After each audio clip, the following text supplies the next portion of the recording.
Miel sat quietly at her dressing table, her head bowed as she wrote a letter.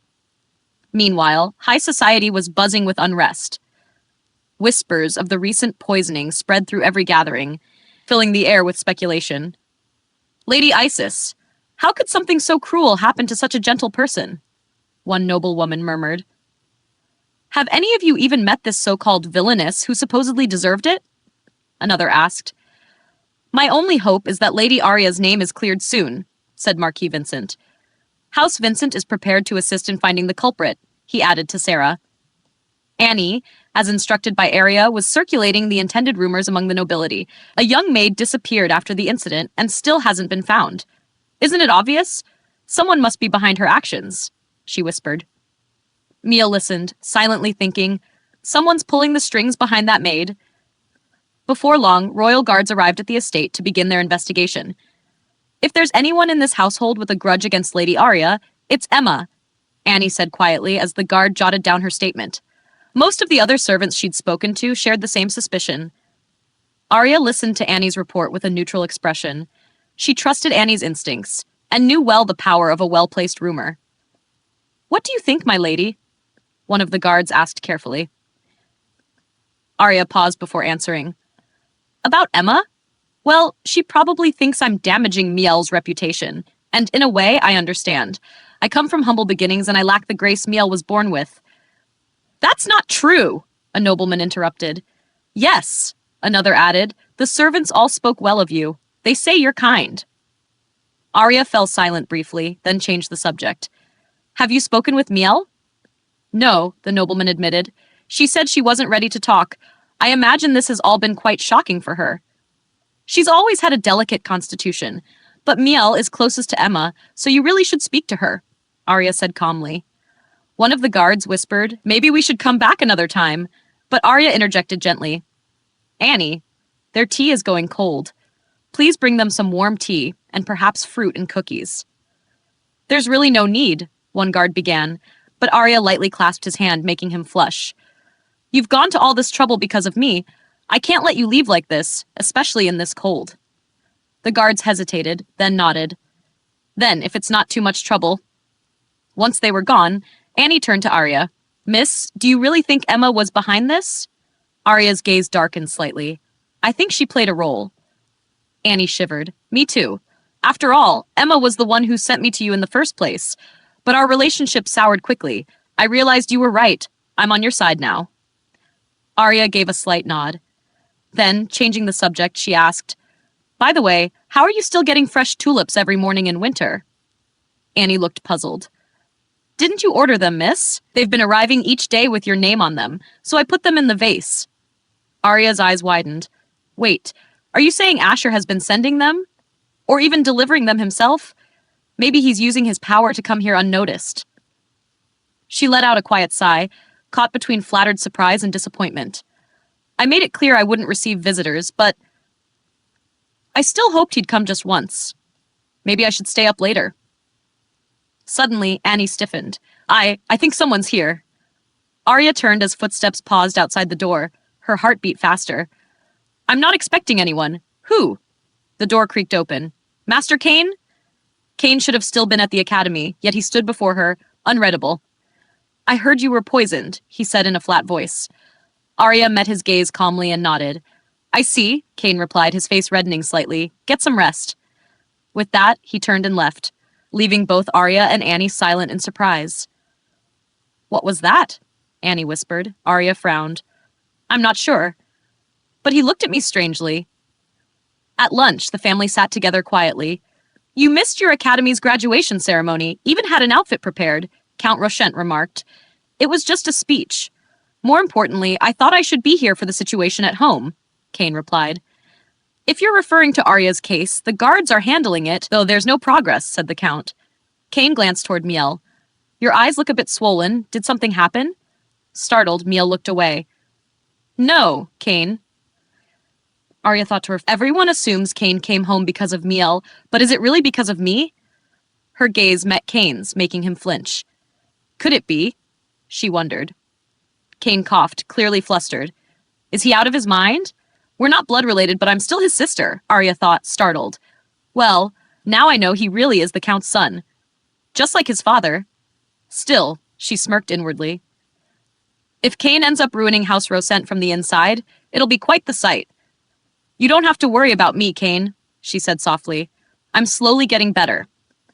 Kane's face flushed deeply. Miel sat frozen, goosebumps on her arms. You must be wondering why your brother is so concerned about a girl like me. This is the true nature of nobility, Miel. Accepting that will make things easier, Aria thought coldly. Later, Miel sat in a carriage beside Emma, their destination, the Frederick estate. Miel's expression was downcast. I planned to send Barry away after Aria died, Emma muttered, but she panicked when the rumors spread. Now she's in hiding. Lady Isis urged me to clean things up quickly, but she won't even respond to my letters anymore. I'll have to see her in person, Miel said quietly. I'm sorry, miss. I'll find Barry no matter what, Emma promised. Enough. I'm tired of hearing that, Miel snapped. Why aren't Emma or my brother doing what I want? She thought, frustration bubbling. Upon arrival, they were met by the chief butler. Lady Isis is unavailable at the moment. She'll contact you later. I only need a few minutes with her. I'll wait, Miel replied. It could take a while, the butler warned. That's fine, Miel said. Emma nodded beside her. They waited until evening in the garden. At last, Lady Isis appeared. Lady Miel, she said coolly. Lady Isis. Miel stood quickly. Apologies for the wait, but you came unannounced. What brings you here? Miel hesitated. Lady Isis. Emma cut in, kneeling before them. It's my fault. I should have ensured everything went according to plan, but I failed. Lady Isis remained expressionless. You admit it was your fault, then take responsibility. Miel froze. Pardon? The plan failed. Now someone has to confess before Barry is found and talks. But not Emma. It doesn't matter who it is.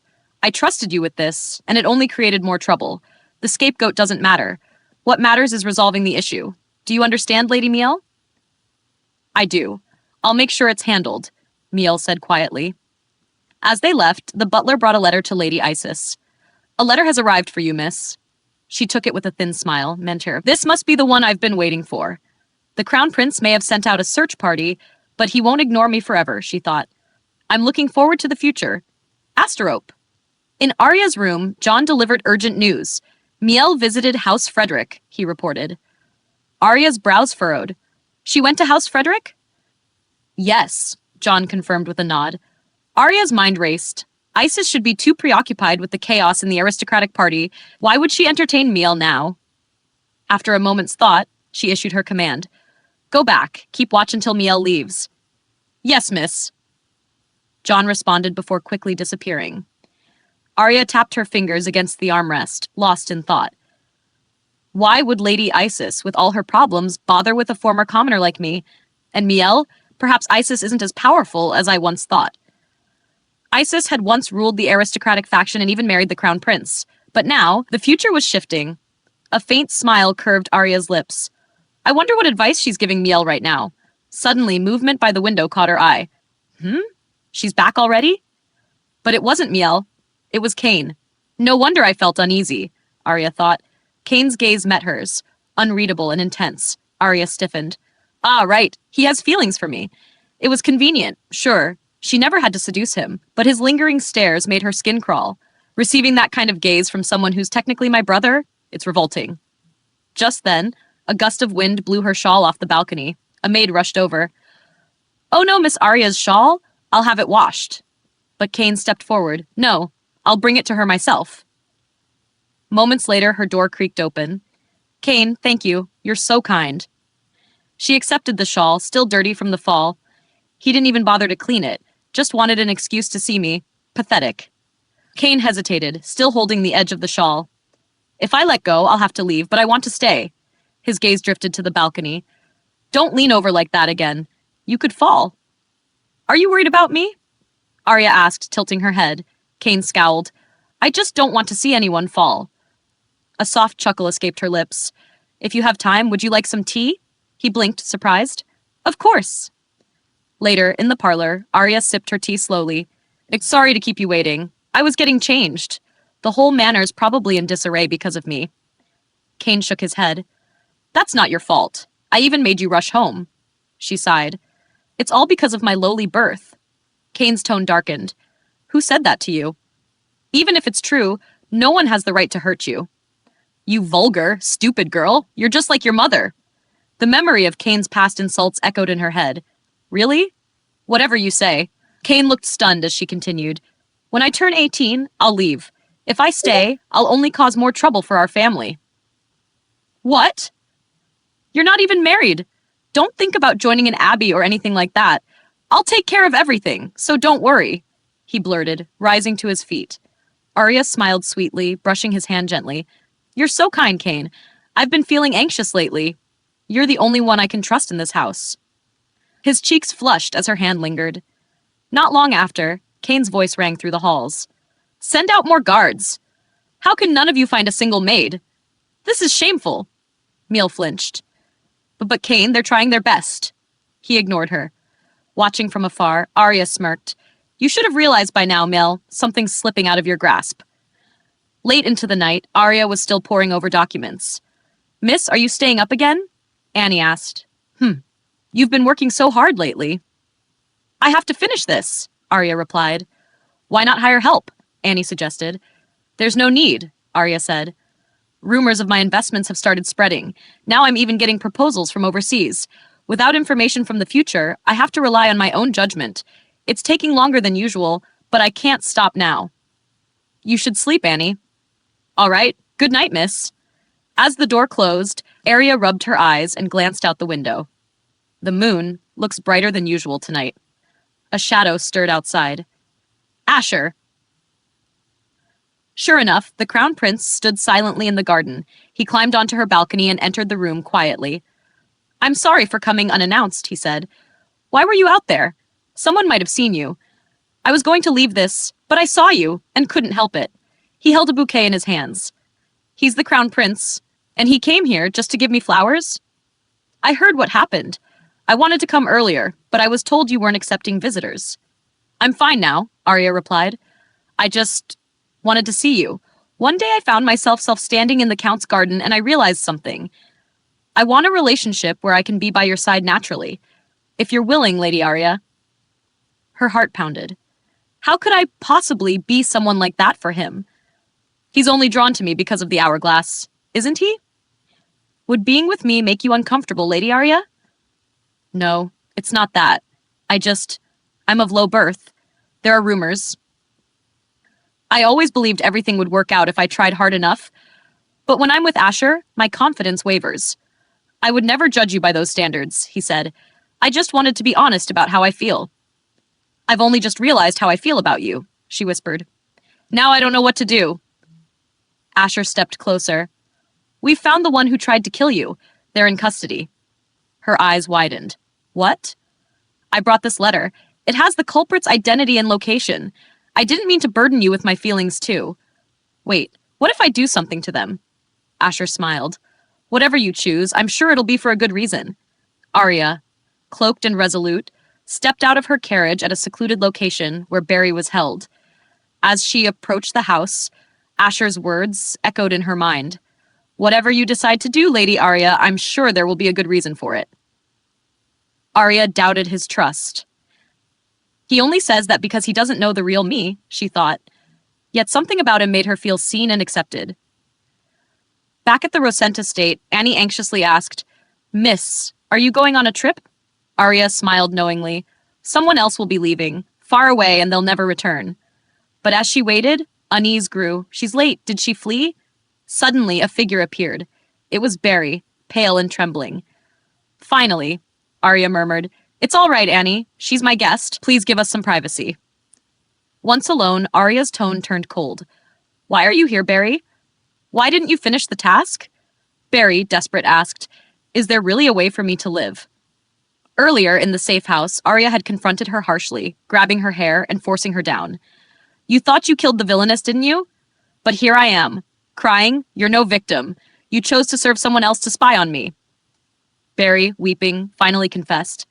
If you accept my proposal, Aria had said, I'll give you money, passage, and a fresh start in another country. In return, you'll reveal who sent you. Barry guessed the truth. You already know who it is. Aria nodded. I do. And tomorrow, you'll tell everyone. Now at the estate, Aria stood by the window as Barry lingered behind. I don't know if I can trust you, Barry said.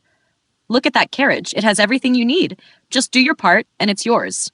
Aria replied with a smile. That afternoon, chaos erupted in the mansion. Barry's in the lobby, a maid cried. Guards restrained her, and panic spread. What's going on? Count Rosent demanded.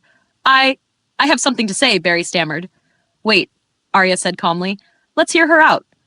Despite protests, Aria insisted, This doesn't concern you, Miel. Please go upstairs. When Miel refused, Aria thought, Then stand there and wear the look of despair. Barry spoke up. I was forced. They threatened to kill my family if I didn't poison Miss Aria's tea.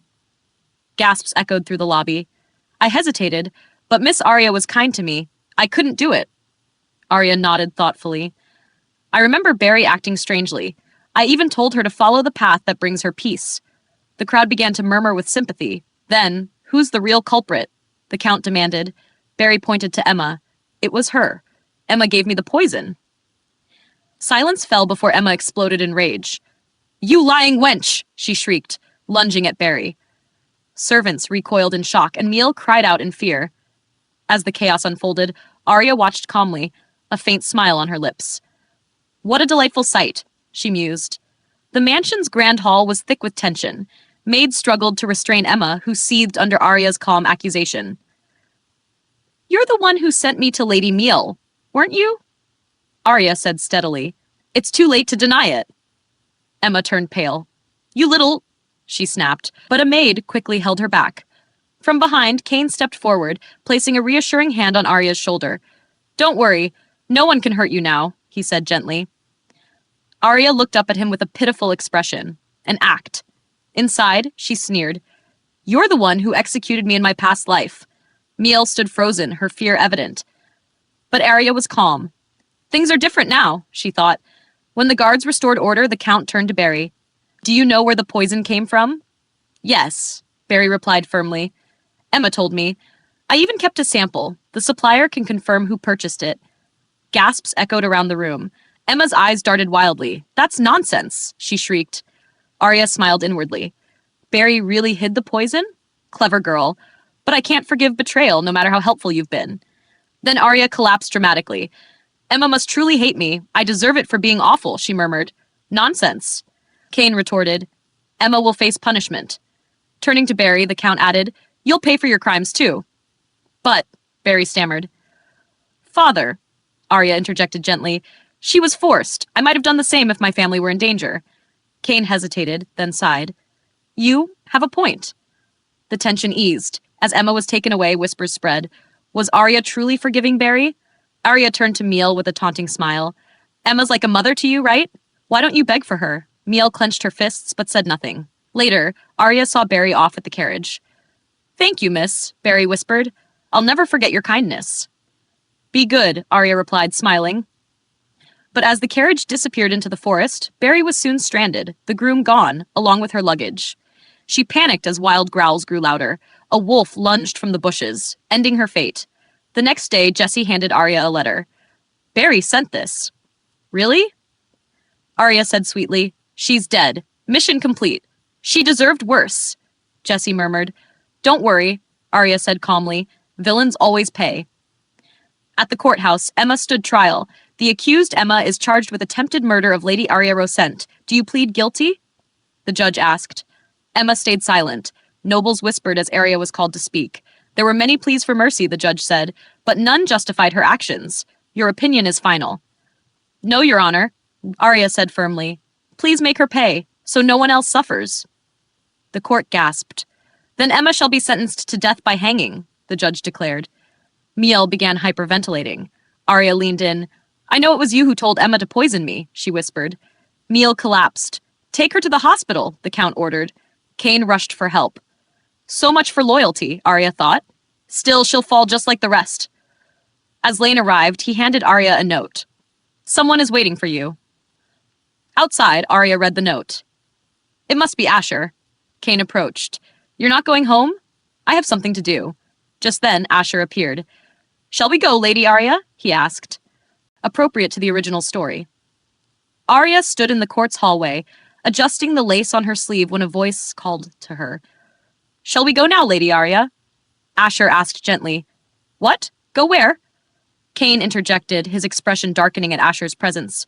Who is this Aria, and who are you? He demanded, suspicion clear in his voice. Asher, unfazed, gave a slight smile. I believe I asked first. Aria let out a quiet sigh as the two exchanged barbs. He doesn't even introduce himself before questioning someone, she muttered, as Asher responded, coolly. Kane folded his arms. I see no reason to be polite to someone who lacks manners himself. Aria sighed again. Why are they being so immature? She murmured. Turning to Kane, she tried to put an end to it. Kane, I have an appointment with this gentleman, so... No, he cut in, stepping forward. You're not even of age yet. I won't let you leave with someone I don't know, he said firmly, grabbing her hand. Asher responded by taking Aria's arm. You're being disrespectful.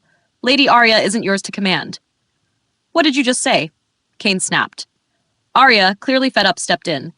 Kane, this is Lord Louis Pinanua. I need to speak with him. Go check on Miel. She's probably waiting for you. Lord Louis will escort me back. With that, she left with Asher, offering Kane a polite smile. Did you say Pinanua? Kane repeated, stunned. Asher glanced back at him before continuing on with Aria. As they walked, Asher turned to her. That name. I only used it once, you remembered. Aria smiled. My memory's not that bad. You use it when writing to Investor A. I've seen it quite a few times. Asher nodded.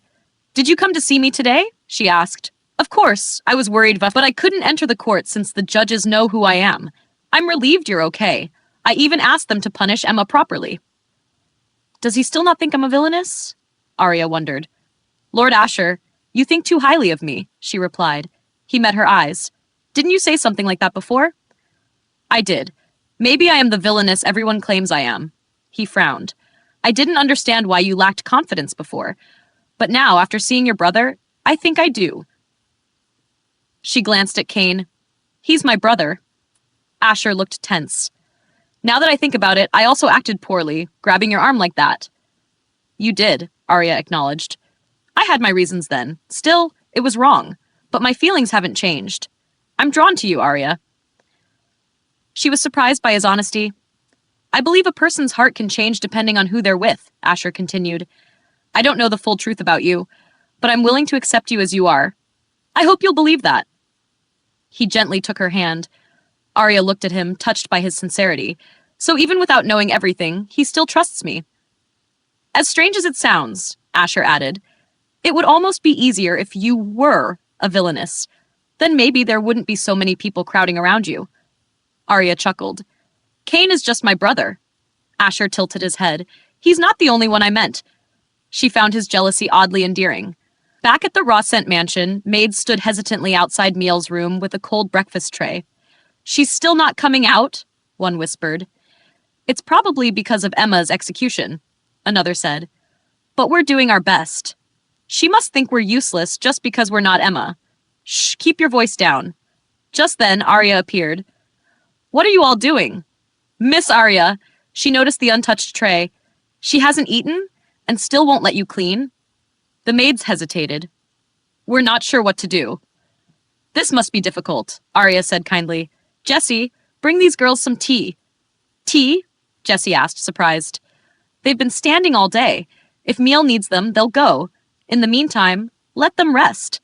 I'll say you're running errands. I'd also like to hear how Miel's doing. The maids were touched by her gesture. Soon they were enjoying tea and snacks, smiling as Aria watched calmly with Annie. Things are simpler without Emma, Aria thought. She always kept the maids in line. Soon this whole house will be mine. Are these really for us? And so many bottles, a maid gasped. There's no way Miss Aria bought them, Annie explained. She's frugal. They're gifts. She has too many to use. The maids looked impressed. Good work, Annie, Aria thought, pleased. Oh, Miss Miel did take a short walk today, one maid added. She got a letter from Lady Isis. It seemed to cheer her up. From Lady Isis? Aria asked. She must have mentioned Oscar. Miel must feel comforted knowing she still has a fiancé. Maybe I should have gone after Oscar. It would have upset her more. But now, I don't need Oscar. Not anymore. She thought of Asher's face, then shook her head. It's not because of him. I just don't need Oscar to secure my future. That's all. Just then, Annie returned, flustered after bumping into Kane. Miss, she called. What's the matter? I just asked for my letters. Kane stopped me. He asked if the letter was from the Lord of House Pinunua and if you're seeing him often. Aria tensed. What did you say? I told him yes, Annie said. Well done, Aria replied. So he has been asking around. She opened the letter. It was from Lord Louis regarding the upcoming school opening ceremony. He wants me to attend.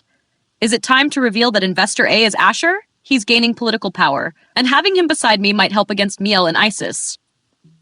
Later at dinner, Aria was lost in thought. It feels wrong to think of it as using Asher. But if we end up together, I'll have to rely on him. I've never had romantic feelings before. Is it wrong to weigh pros and cons? Her thoughts were interrupted by Kane's voice. This isn't right. What are you talking about? Count Rosent asked. That family isn't a match for us, Kane insisted. They're not on our level. You mean House Pinonua? The Countess asked. You didn't know? Aria's seeing the son of Viscount Pinonua. Everyone turned to Aria. Is this true? Her mother asked. If you're considering marriage, the Count added, I'll find someone more suitable. Marriage? Aria is still too young. Kane burst out. The family stared, momentarily confused. Kane coughed awkwardly. That's just my opinion. Aria glared. This is ridiculous. Stop thinking of me romantically, you fool. Even your cough is annoying. Thanks for watching. If you enjoyed the recap, don't forget to like the video and subscribe for more manhwa content.